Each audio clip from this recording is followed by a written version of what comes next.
in my recent book on learning science, beside after the introduction, really the most important thing is that human information processing loop.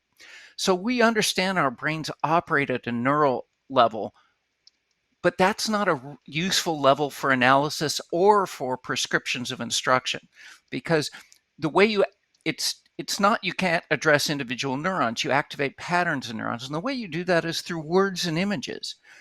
Therefore, that's the right level to be thinking about how do we activate learning, and that's at a cognitive level.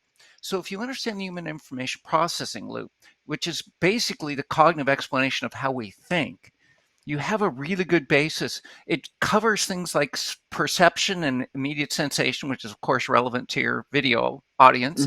Um, Yeah. and then attention and what gets into working memory, and how what from what working memory will get into long-term memory. That's basically what learning is. And then the ability to use that, retrieving that from long-term memory, and what do you automate.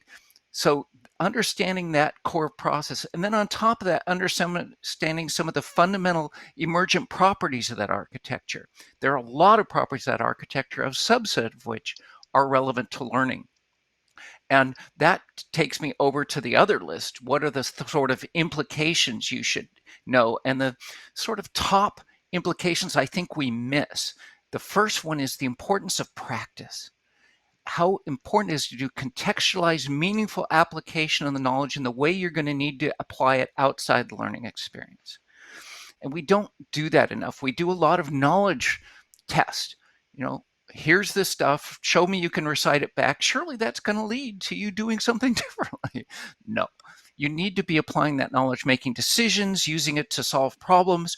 When you elaborate it in and pull it out in practice, and there's parameters around practice that matter, like the importance of spacing and the importance of variability and the importance of the right level of challenge.